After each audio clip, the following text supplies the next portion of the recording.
Teremos agora a nossa 8ª palestra, Alfabetização no TEA, Desafios e Possibilidades, com a professora Luciana Mota Dias Briz, fundadora do Instituto Neurosaber, doutorando em Ciências do Desenvolvimento Humano e mestra em Distúrbios do Desenvolvimento pela Universidade Mackenzie.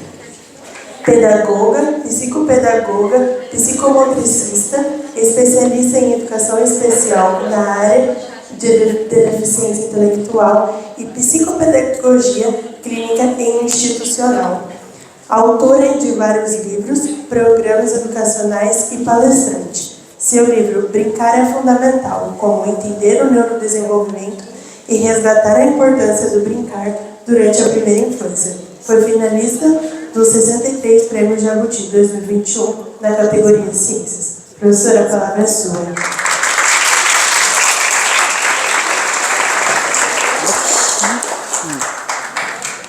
Esqueceu de falar que eu fiz magistério no IEL. Tem que colocar isso também, foi o mais importante, né? Foi onde tudo começou. Então eu quero primeiro, agradecer a Deus por esse momento. Eu fico muito emocionada em ver pessoas verdade.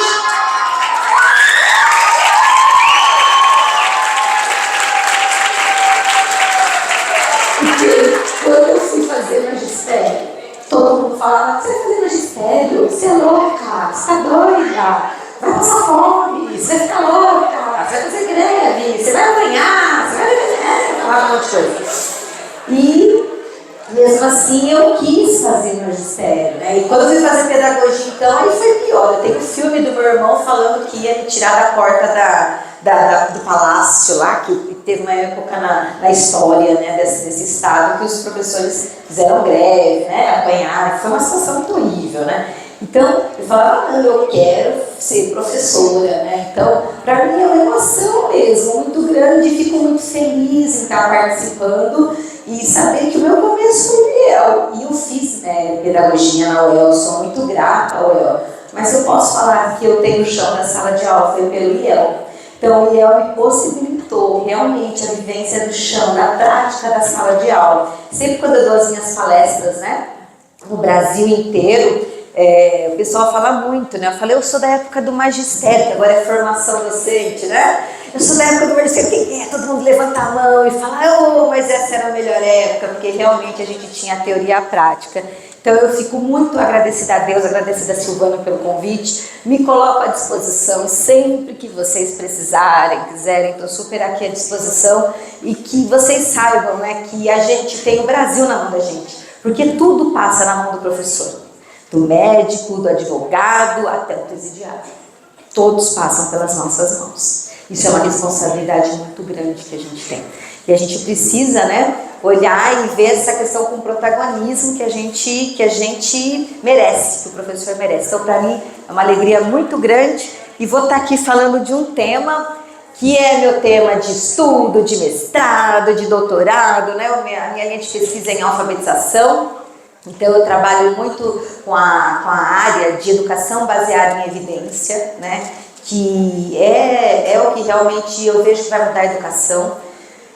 A gente trabalha com pesquisas científicas, neurocientíficas, que é o que acontece na maioria dos países desenvolvidos. Fala: eu quero ser a Finlândia, eu quero ser... Tá, mas como que é a formação do professor e como são as pesquisas nesses lugares? Então, eu parto muito desse pressuposto, né? Porque como boa estagiária do IEL, quando a gente vai geralmente para as escolas públicas, a gente vai colocado em quais escolas públicas? As que têm menos dificuldade ou mais dificuldade? Mais.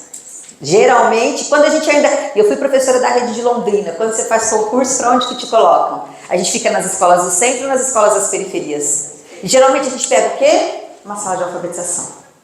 Então, assim, é muito importante, né? Então, eu vivi na pele, né? E me interessava muito as crianças que tinham dificuldade. Porque as crianças que não tinham dificuldade, para mim, tudo bem, aprende. Agora, e as que tinham dificuldade? O que a gente podia... E eu não conseguia achar, muitas vezes, essas respostas. E foi por aí que eu fui entender e estudar neurociência e trazer isso para o chão da sala de aula. E eu posso dizer que isso muda totalmente a prática, o olhar do professor na sala de aula. Então, vou falar um pouquinho sobre esse tema e vai ser um tema muito legal, porque nós vamos falar de alfabetização no autismo, sim, né? Mas a gente vai ver que a questão não é o problema da inclusão, o problema do autismo. A gente vai ver que, como minha mãe fala, né, o buraco é bem mais embaixo, né? E nós vamos fazer, espero que a gente saia daqui com muitas reflexões, que a cabeça da gente saia daqui fervilhando, né? E nos tire de um lugar de conforto, assim, né? Que às vezes a gente pode achar que a questão é a inclusão, mas a gente vai ver que são outras coisas. Próximo. A gente vai juntar dois grandes desafios, que é a inclusão e a alfabetização. Quando a gente está ali em inclusão, o aumento de crianças com autismo, né? Nos Estados Unidos a gente tem 1 a cada 36 crianças diagnosticadas com autismo no ano de 2023 pelo CDC, que é o Centro de Diagnósticos nos Estados Unidos. Aqui no Brasil a gente não sabe nem quantos autistas a gente tem, né? Então a gente já começa com um problema muito estrutural de mapeamento básico, de estatística de quantas crianças nós temos. Nós conseguimos mapear quantas crianças que aumentaram, né, o nível de matrículas de crianças com autismo, né? Mais disso, a ser crianças realmente diagnosticadas e tudo mais, né? Então a gente já começa aí no Brasil com problemas muito estruturais. E por que nos Estados Unidos eles querem muito saber quantas crianças têm diagnóstico e tal? Porque lá existem políticas públicas sérias para isso. O governo americano gasta trilhões de dólares com autismo. Não sei se vocês sabem, mas no Brasil o tratamento com autismo nos planos de saúde bateu os tratamentos oncológicos. Antigamente, o tratamento que mais custava para um plano de saúde é tratamento com câncer. Hoje em dia, autismo. Então, o que acontece com isso? Então, isso é uma realidade. Quando eu falo em autismo, eu estou falando de 1 a cada 36 crianças, mas posso falar no TDAH, que 5% das nossas crianças podem ter TDAH, a deficiência intelectual, e aí, vixe, aí a gente pode ter uma série de diagnósticos, né? Mas se eu falar para vocês que o problema não são nem os diagnósticos, né? Nem são as crianças atípicas, e sim as crianças típicas, e vocês vão entender. Quando a gente junta essas duas questões, inclusão e alfabetização, porque a alfabetização também ela é um grande problema ou não para a nossa educação? Um dos maiores, né? Quando a gente vê os testes de alfabetização no Brasil, o Brasil perde para a Albânia. Alguém sabe onde fica a Albânia? É um lugar muito longe, muito pobre daqui. O índice de alfabetização de compreensão leitora das nossas crianças é menor do que de crianças da Albânia, que deve ser, sei lá, a 1.000ª economia do mundo, e nós somos a 9ª economia do mundo. Então não é qualquer coisa. Então quando a gente olha e relaciona esses dados, tem alguma coisa muito errada no Brasil. Próximo. Bom, aí a gente vai tentar falar o quê? E aí eu quero fazer uma reflexão com muito amor, porque eu gosto muito de falar disso, sobre isso, porque eu sou professora e venho desse lugar, né? A gente não está preparado para ensinar a criança típica. Quem dirá atípica? Você, como assim a gente está preparado para essa criança atípica? Mas você está aqui dando aula num curso de formação docente, por isso que eu estou aqui mesmo, para instigar vocês a ver essa grande realidade, tá? Por que isso é importante, né? A gente entender essa questão da formação docente. Eu vou trazer números para vocês. Próximo. A gente junta esses dois grandes desafios, a inclusão e a alfabetização. Porque quando eu falo em alfabetização, os desafios da alfabetização no Brasil, eu estou falando, as crianças com autismo não são alfabetizadas? Estou falando disso? Estou falando de criança? Vou botar esse termo que é horroroso, tá? Nortípica, tá? Eu não estou falando de criança atípica. Próximo. E aí, a gente tem uma grande dificuldade, porque ainda o nosso currículo está melhorando, mas a gente precisa melhorar ainda mais a formação de quem? De todos nós e de vocês que estão aí começando. Quisera eu ter tido uma aula de neurociência quando eu estava começando o meu magistério. Quisera eu, né, entender. Não sei se vocês sabem, os estudos neurocientíficos, né, a década do cérebro, ela começa na década de 90. Eu fiz IEL de 89 a 91, então eu estava começando assim, né? Então, é a década do cérebro. Então, é tido o quê? Que os maiores estudos neurocientíficos aconteceram ali na década de 90. E isso é importantíssimo a gente trazer para o chão da sala de aula, porque o que é uma escola, gente? É onde acontece o processo de ensino e aprendizagem. Qual que é o órgão da aprendizagem? O cérebro. A aprendizagem é uma questão social, histórico, sociológica, mas biologicamente. E a inclusão nos trouxe isso, porque a inclusão vem de um lugar da biologia, vem de um lugar do transtorno, não é isso? Então, nossa, a criança tem cérebro, nossa, olha, o autista tem uma atípica, então, e crianças típicas, né? Então, é muito interessante a gente entender e vê essa relação, né, dessa questão, da importância que a gente tem que entender. Se a escola é o lugar que acontece o processo de ensino e aprendizagem, se eu não sei como meu aluno aprende, como eu vou ensinar? E tem coisas muito básicas que a gente precisa resgatar isso dentro da nossa formação. Lógico, se eu tenho dificuldade para ensinar crianças típicas, muito mais difícil ainda crianças atípicas. Próximo. E aí, eu tenho que entender, e é isso que eu acho lindo da inclusão. Porque um professor da inclusão, eu acho esse termo horroroso, porque se tem inclusão é porque tem exclusão. Um professor da inclusão, e que eu amava, e a minha sala, sempre na prefeitura, em todos os lugares, gente, eu era a curva de rio, sabe a curva de rio? Não dá certo em nenhum lugar. Vai na sala da onde? Da Luciana. Vai pra sala da Luciana, vai pra sala. Então, minha sala, e eu amava, porque eu gostava e sempre pegava as crianças mais difíceis. E foram essas crianças que me possibilitaram estar aqui hoje. Então, eu agradeço a Deus cada criança que Deus colocou na minha vida. Porque foi graças a elas que eu fui atrás, fui estudar. Falei, meu Deus, o que essa criança tem? Então, isso é super importante. Então, quando eu parto do princípio para ensinar uma criança com dificuldade, eu não estou nem falando transtorno, tá? Estou falando de dificuldade.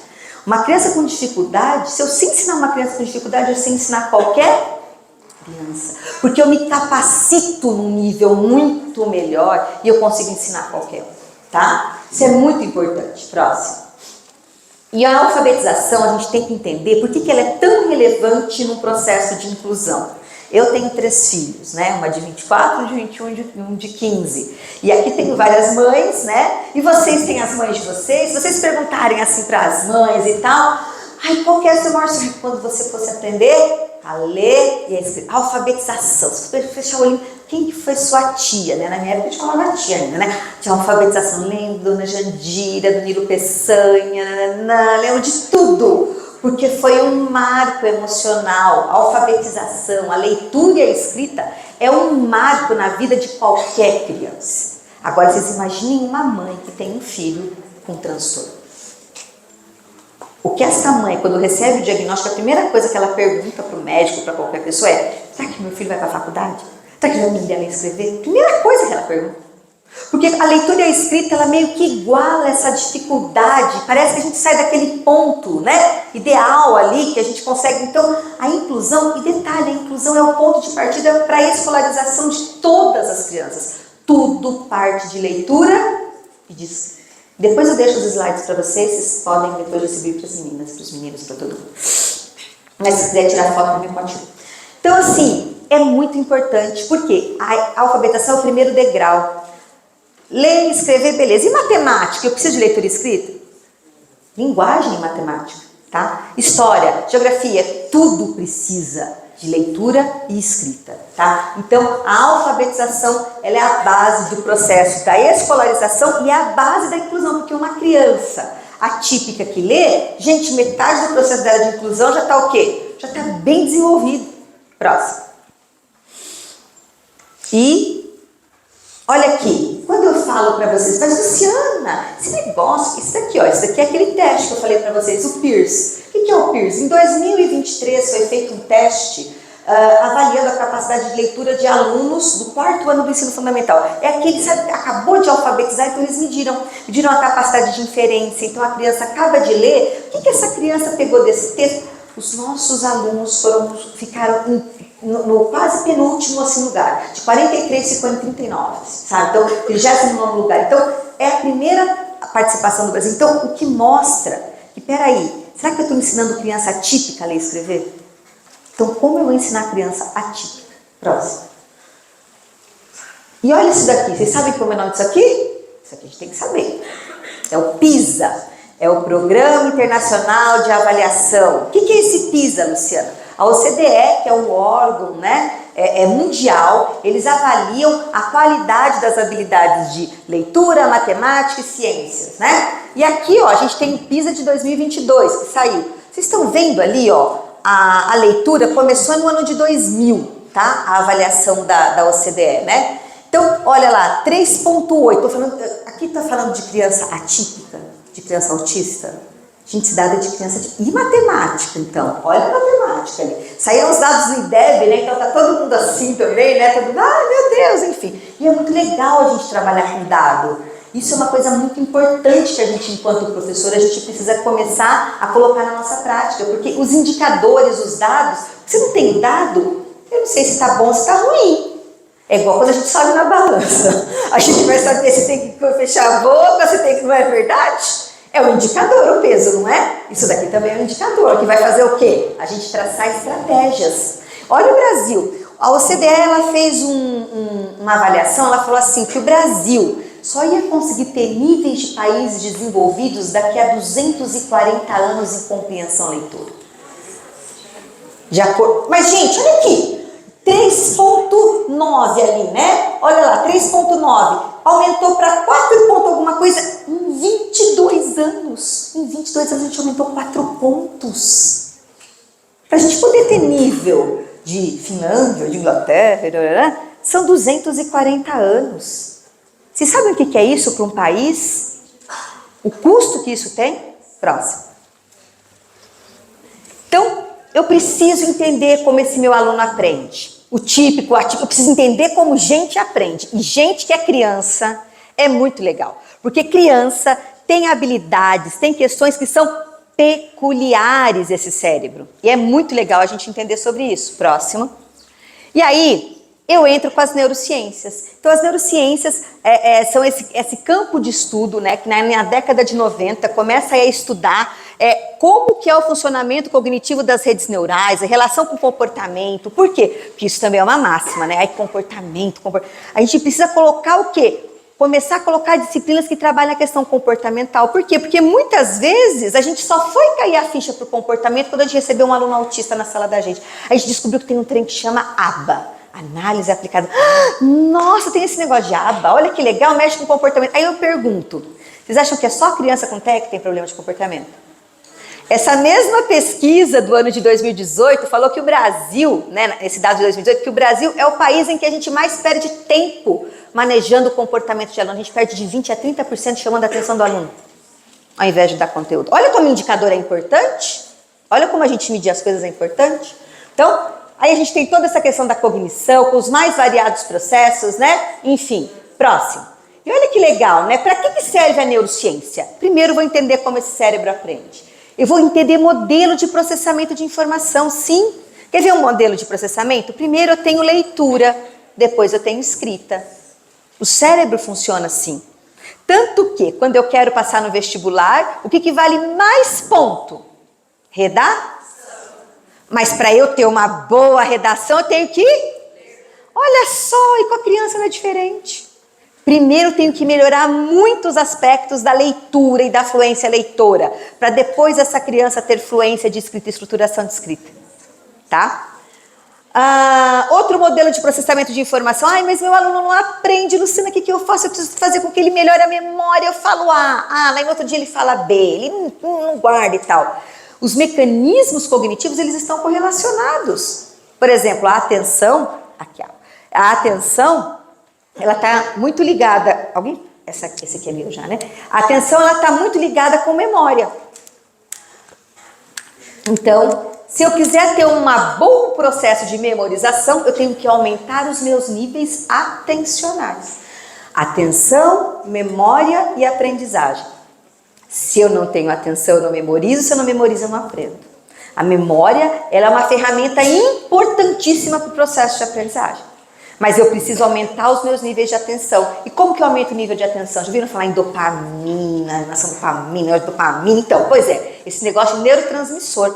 Quanto maior os meus níveis de dopamina, mais atenção eu tenho, mais foco, porque eu tenho vários tipos de atenção. Quanto mais foco eu tenho, mais tempo eu fico naquele estado, maior a probabilidade de trabalhar com aquela informação, que a gente chama esse negócio de memória de trabalho, e aí eu vou conseguir aprender. Essas coisas, elas estão juntas. Então, quanto mais eu dou para o meu aluno motivação, o que é a motivação? É aumentar o meu estado de alerta e de atenção, porque quando eu gosto daquilo que eu estou aprendendo, quando eu vejo sentido naquilo, aumentam os meus níveis dopaminérgicos. Com isso, eu fico mais atenta e aprendo melhor. Então, tudo tem uma explicação neurocientífica. Por isso que é tão importante o planejamento do professor. Por isso que é tão importante uma aprendizagem estruturada. Você dá aquela atividade, a criança faz, ela acerta. E aí você estruturar uma aprendizagem para que a criança vá conseguindo acertar e conseguir evoluir. Porque ninguém gosta de errar, a gente gosta de acertar. Se eu erro uma vez, erro a segunda, eu vou querer fazer a terceira. E criança com TEA, dá uma atividade para uma criança com TDAH e fala, apaga aí e faz de novo. Ele cata o caderno, se tiver TOD, então taca na tua cara o caderno. Tá? Por quê? Óbvio que não é para fazer isso, mas o mecanismo dopaminérgico nesses transtornos, que é o que a gente chama de autorregulação, eles estão rebaixados, então eles têm mais dificuldade de lidar com frustração. Não é porque ele é mimado, não é porque ele é mal educado, não é porque ele foi com a minha cara, não é nada disso. Tá? Então, olha que importante a gente entender isso, tá? Então, associação entre redes neurais e tipos de aprendizagem. Então, eu tenho o quê? Funções executivas. Aqui eu tenho várias áreas. Área occipital, que é a área da visão. Área temporal, área da linguagem. O que é leitura? É junção de visual com temporal. E aí é escrita com função executiva. Então, entender essas redes, elas são muito importantes. O autista, por exemplo, ele tem uma alta funcionalidade onde? Visual. Qual que é o menor dele? Linguagem. Por isso que eu tenho que dar muitas coisas visuais estruturadas para ele fazer. Quando eu entendo, mas só que eu preciso entender o cérebro típico, eu tenho que entender onde é o visual, não tem? Porque daí eu entendo onde que é o desvio. O TDAH, por exemplo, o problema é na atenção. O que acontece com a atenção? Eu preciso dar uma medicação porque o problema dele é específico no déficit dopaminérgico de uma substância que eu tenho que dar, fazer uso de medicação. No autismo tem como dar medicação para autismo? Não tem, porque não é um transtorno dopaminérgico de neurotransmissor, ele é um transtorno global, só que eu preciso entender esse cérebro global. Quando eu entendo ele de uma forma global, eu consigo entender os transtornos e tudo mais. Olha que interessante, evidência acerca dos processos de apropriação da aprendizagem. Então, hoje, eu já sei como uma criança aprende a ler e escrever. Eu sei que ler e escrever não é algo natural, não é como falar. O meu cérebro não nasceu para ler e para escrever, você sabia disso? Não nasceu. Para fazer cálculo, nasceu. A capacidade de cálculo, de habilidade numérica, ela é inata, até os animais têm. Mas a gente... ler e escrever não. A gente tem que ter uma área específica do nosso cérebro que tem que ser modificada por meio de neuroplasticidade para que o processo de aquisição de leitura e de escrita aconteça, que é o processo de alfabetização. Isso muda a perspectiva de ensinar para vocês? Completamente. Porque quando eu falo num processo de neuroplasticidade, o que é neuroplasticidade? Já viram aquele avôzinho, aquele tiozinho que sofreu um AVC e ele tem que fazer o quê? Reabilitação, não tem? Tem que fazer fisioterapia, não tem? Tem que fazer não sei o quê, várias coisas, não é? Por que ele consegue ganhar funções? Porque ele vai receber estímulo no cérebro, estímulo, mas é uma vez por semana que ele faz? Tem que ser todo? Não tem nada mais poderoso para fazer neuroplasticidade no cérebro do que escola, porque são 200 dias letivos, 4 horas por dia, gente. Isso é muito poderoso. Isso vence crianças carentes, isso vence comunidades de vulnerabilidade social. Então a escola é algo muito importante. Aí eu tenho dados sobre neurodesenvolvimento. Que idade que eu aprendo a andar, a falar, todas essas coisas? Isso é importante? Super. Por quê? E a base é a educação infantil. Quem aqui quer seguir a educação infantil? Vocês estão no futuro do futuro, é o top. E detalhe, tá? Já vou avisando. São geralmente as profissões mais que vai falar, mas educação infantil só vai dar comida. Não. 90 a 95% da nossa estrutura cerebral ela é feita de 0 a 6 anos. É muito, muito importante, tá? Resposta à intervenção, como a gente consegue fazer esse desenvolvimento, ter essa resposta cognitiva, estudos de evidência e contribuir para as melhores práticas. Então, o que acontece com essa questão do neurodesenvolvimento? Quando eu faço uma intervenção, muda o cérebro da criança? Não muda o cérebro da criança? Como que fica tudo isso? Mas já viram? E é muito legal a gente trabalhar com isso daqui, por quê? Porque às vezes a prática que eu estou fazendo agora, daqui a pouco não é aquela prática. Às vezes os cientistas descobriram uma forma diferente. Então é muito legal, porque eu consigo melhorar eficácia, tempo e método. Eu consigo ter uma aprendizagem mais otimizada. Próximo. Aqui a gente tem vários estudos, que foi isso que eu falei para vocês, né, da ciência cognitiva da leitura, isso de uma forma geral. A gente tem um dos maiores estudiosos, que é o Derrame, próximo. E eu gosto muito desse conceito de alfabetização. Esse daqui é um dos maiores neurocientistas, chama José Moraes. Ele é da Universidade de Luxemburgo, ele é um português. Ele fala que alfabetizar é ensinar a ler e escrever no sistema alfabético, é tornar alguém capaz de utilizar o alfabeto. São duas coisas diferentes. Uma coisa é eu aprender a ler e outra coisa é eu ler para aprender. São duas habilidades cognitivas diferentes. Então, primeiro eu tenho que fazer a criança se apropriar do que é um sistema alfabético. Vocês sabem o que é um sistema alfabético? O que é um sistema alfabético? De onde nasceu o nosso sistema de escrita? A gente vai sair da crise alfabetizada. Eu também não sabia, viu? Eu saí, não sabia. Fui aprender no meu mestrado e doutorado. O nosso sistema de escrita ele é alfabético. Por que ele é alfabético? De onde que ele surgiu? Ele surgiu dos fenícios. Antes dos fenícios, a gente tinha um sistema de escrita que eles era como se fosse por figura. Então, tinha várias figuras. Então, soldado, depois você tinha um sol e um dado. Formava soldado. Então, imagina 700 sinaizinhos desses.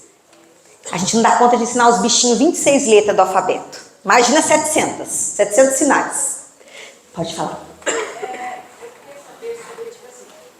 gente vê que tem muitas pessoas que elas estão dando no falo, vamos dizer, não ouve. Sim. Como é que eu posso fazer essa criança está aprendendo o método de alfabetização? Se ela não faz, ela não pode expor as dúvidas dela. Aí você tem que saber que idade que é isso. Na época da alfabetização, você está falando? Na idade da alfabetização. Então, no caso de uma criança com autismo, ela não fala, mas ela se comunica. Tem muita gente que fala e não se comunica. Já viram isso?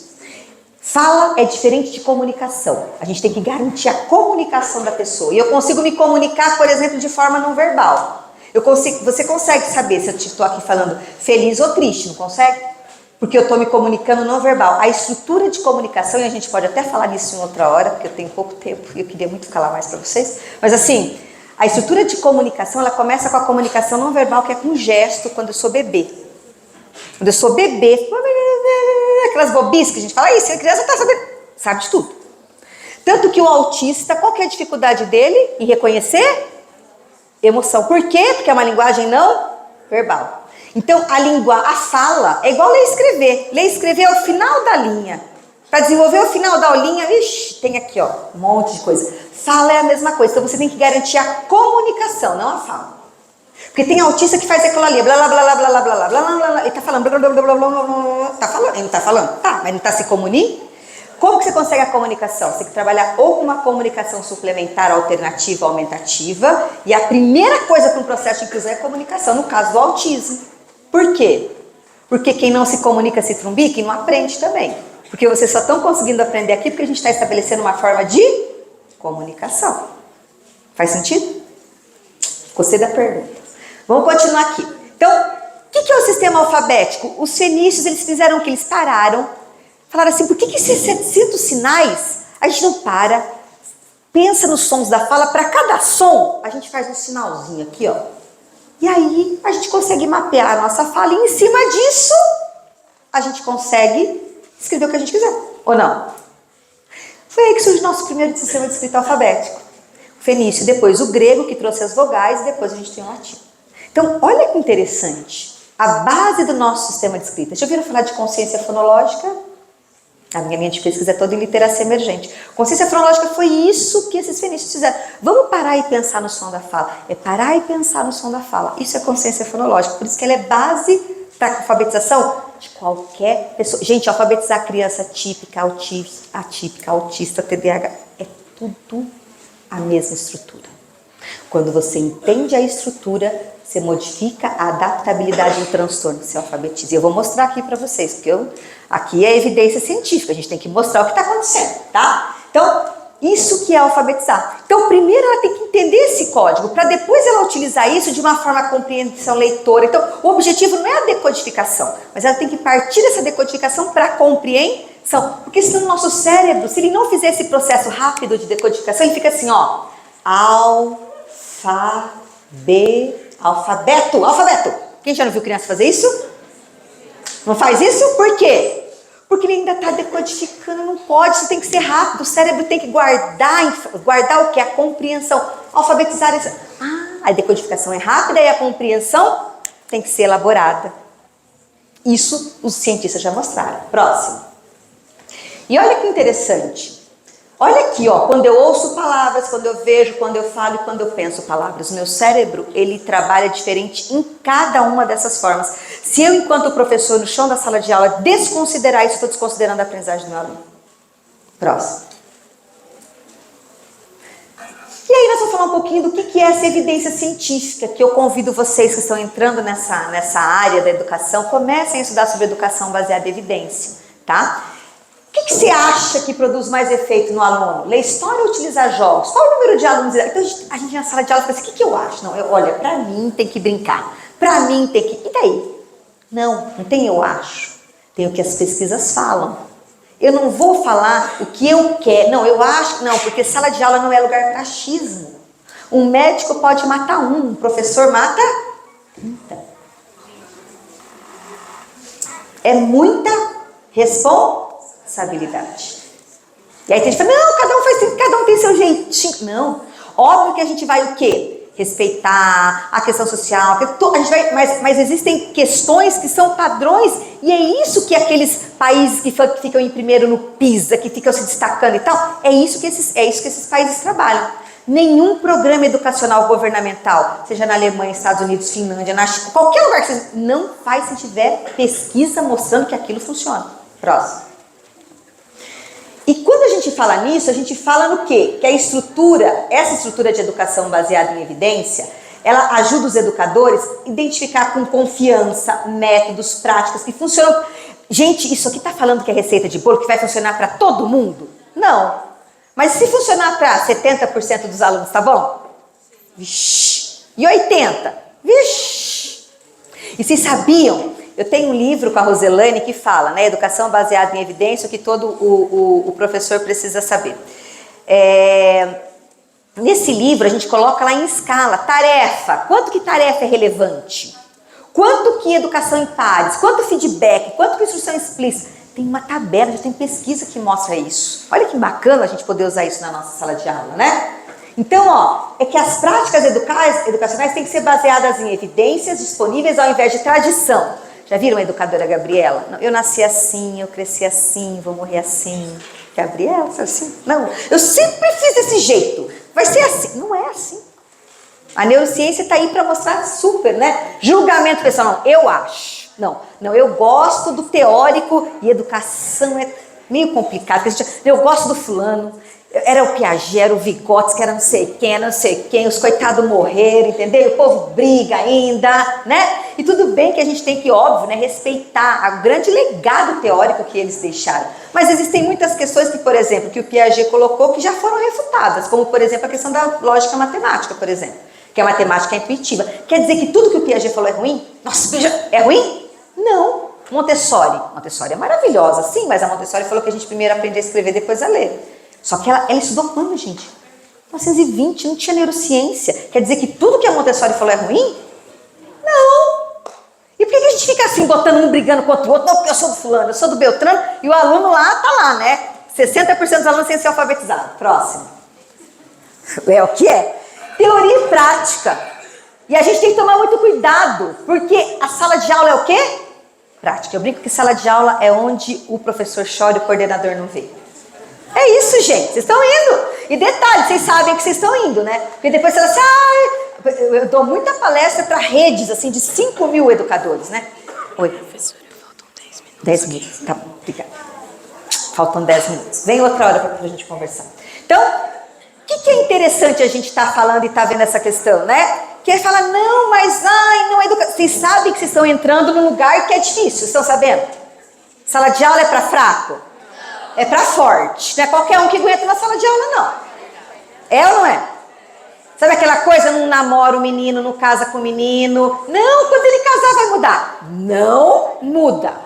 Mesma coisa aqui, tá? Brincadeiras à parte, só para falar para vocês. Que a gente precisa, a gente sabe dessa dificuldade, mas isso tem que impulsionar a gente a buscar o quê? Solução. Próximo. A gente tem tanto slide para mostrar. Aqui é uma revisão sistemática, uma meta-análise, aliás, feita pelo National Reading Panel, um mega estudo científico falando das abordagens de alfabetização feita no ano de 2000 no governo americano, maravilhosa, falando o que a gente precisa para aprender a compreender de uma forma... Gente, vocês têm internet, na minha época, meu Deus do céu, era tudo na biblioteca, vocês têm internet, entra, bota Google, ainda até traduz para vocês. Bota isso daqui, estudem sobre isso, que é muito legal. É um documento do governo americano de 24 anos atrás. A gente está muito atrasado, mas ajuda muito a gente a entender bastante coisa sobre leitura e escrita. Próximo. Aprender a ler e escrever tem prazo. Tem pesquisa que já fala, a gente tem que aprender a ler e escrever com que idade? De 5 anos até 7 anos, 7 anos e meio. Tem pesquisa que fala isso. Próximo. E o que é importante a educação baseada em evidência e inclusão? Porque quando eu falo em transtorno do neurodesenvolvimento, eu estou falando em neurobiológico, eu preciso trabalhar com evidência. O médico trabalha com evidência, o fonoaudiólogo, o psicólogo, todos eles têm essa fala. Próximo. Aqui foi quando eu fui ano passado na comissão especial de autismo, para discutir políticas públicas para autismo, e lá foi falado que os psicólogos sabem de educação baseada sobre evidências científicas, mas os professores não sabiam. Falei, mas essas práticas, tanto no caso do autismo como de qualquer criança, precisa ser colocado, né? Próximo. Qual que é o alicerce da alfabetização para qualquer pessoa? Para qualquer, típico, atípico. É isso que a gente tem que trabalhar. Próximo. Isso daqui.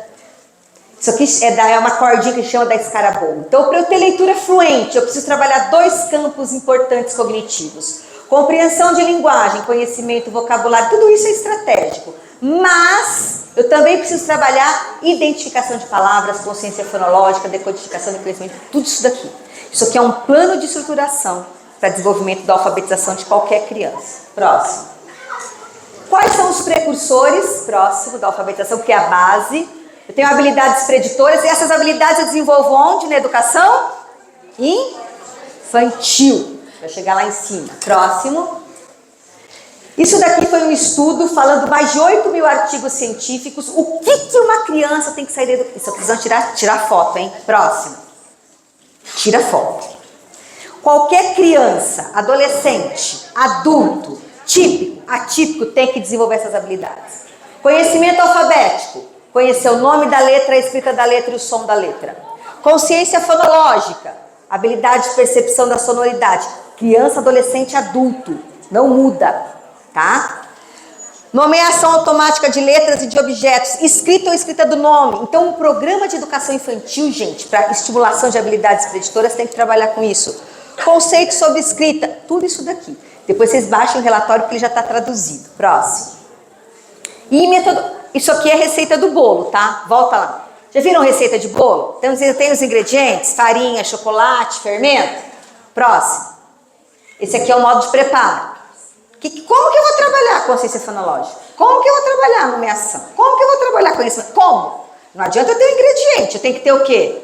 O como fazer. Porque eu posso ter o melhor ingrediente, mas se eu não souber como usar, bolo sola.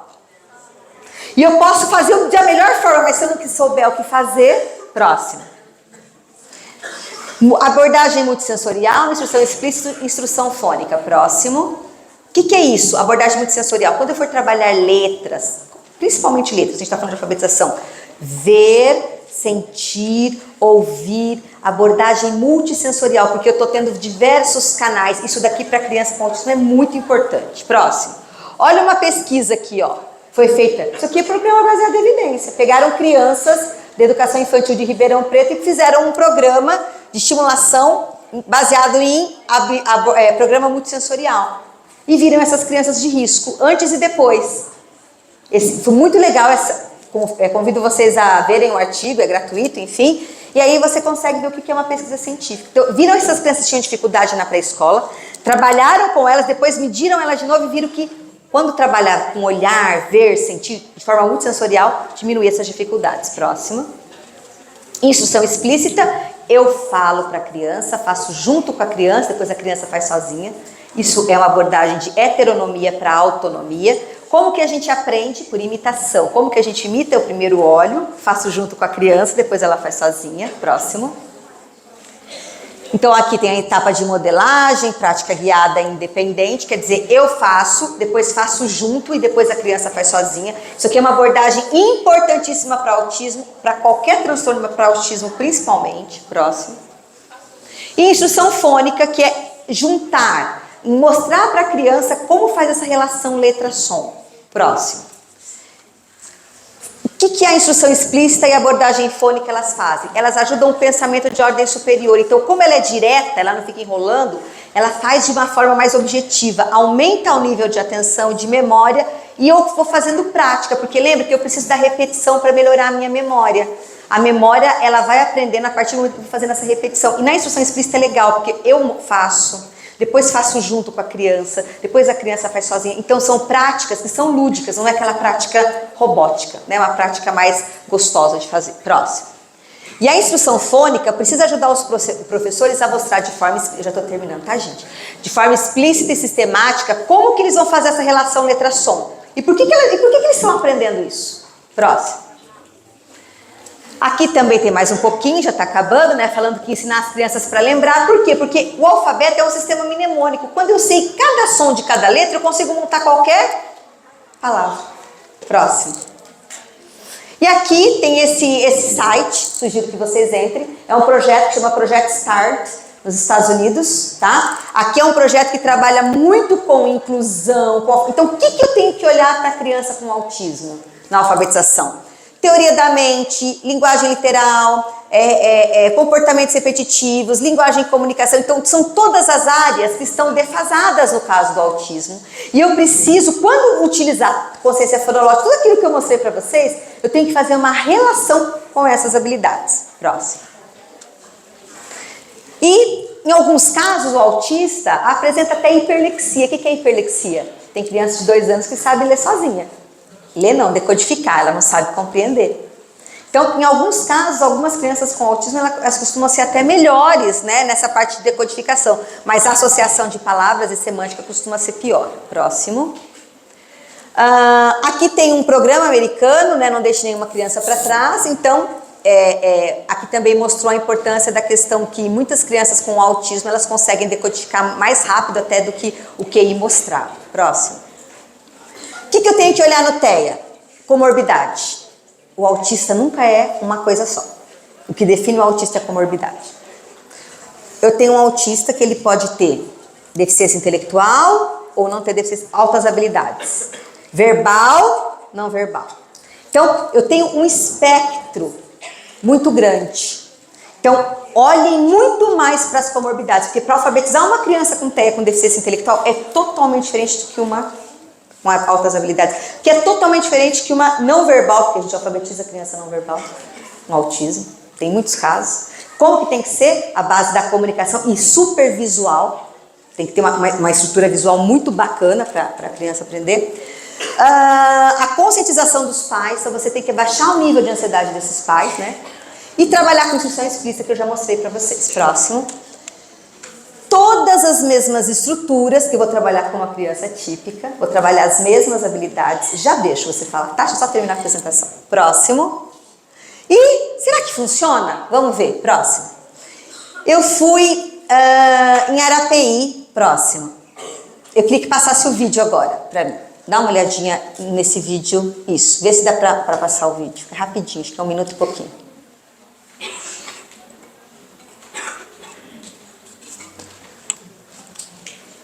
Tcharam. Só para contar um pouquinho, essa daqui, não vou contar, vou deixar, vou. Será que vai ter que sair do arquivo para poder passar?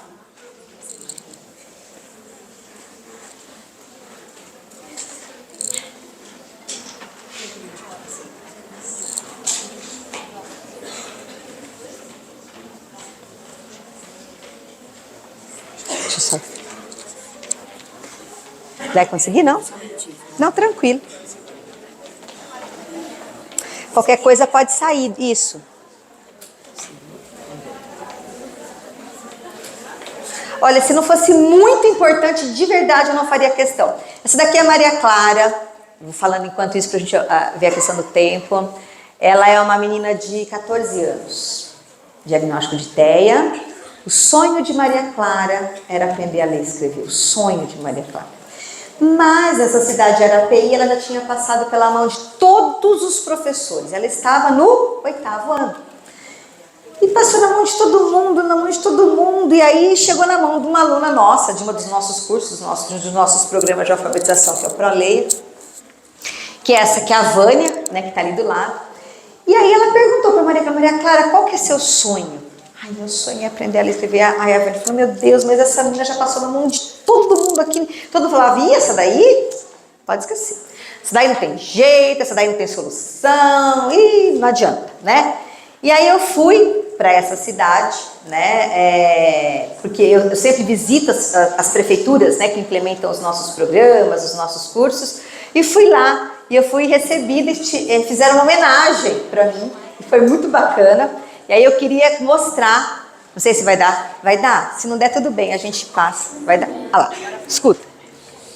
O ano de 2003 foi um ano de muito aprendizado e superação, que as sementes plantadas em 2023 floresçam por todo o ano do 2024. E melhor forma de iniciar a chegada de um novo ano é agradecer a todos que fizeram parte da nossa trajetória no ano que se despede. Gratidão pelo ano que passou e muita esperança pelo ano que está começando. Agradeço por fazer parte da minha vida e desejo a todos um Natal repleto de amor e paz. Boas festas e feliz ano novo. Muito obrigada. E quanto tempo? Passa o por favor, que daí tem a moção de aplauso. Quanto tempo ela deu a ler? 4 meses. 4. Essa menina demorou, ela estava com 14 anos aqui. Ela passou dos 7 aos 14 anos sem aprender a ler e escrever. E aí, o que aconteceu? Qual foi a minha... Dá para voltar um slide? Qual foi a minha grande sorte? Ela é filha de uma vereadora. E a vereadora falou assim, peraí, se a minha filha aprendeu a ler, por que eu não vou implementar isso para todas as crianças da rede? Vocês entenderam como a inclusão, ela é a porta de entrada para uma melhor qualidade de educação para todas as crianças? Então, pode voltar mais um. Então, foi graças... Aqui, ó, recebi um negócio que chama moção de aplauso, né? Porque o município reconheceu a melhoria que teve na qualidade da educação. Top, né? Próximo. Então, eu queria encerrar, né? Depois eu deixar aqui, a gente ver a pergunta, né? Pode passar mais o que já foi. Então, olhar a educação inclusiva não como uma vilã, mas ela é a porta de entrada para todos aprenderem. Próximo. E eu gosto muito dessa frase do Rubem Alves, que fala que ensinar é um exercício de imortalidade. De alguma forma, continuamos a viver naqueles cujos olhos aprenderam a ver o mundo pela magia da nossa palavra. O professor não morre jamais.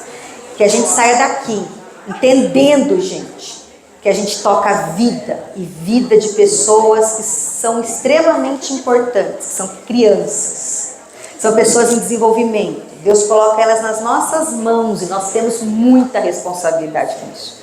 Então, que a gente consiga transformar e mudar, né, o destino de muitas Claras, muitos Pedros, enfim, né, com o nosso conhecimento e com a nossa vontade. Obrigada, gente. Deus abençoe.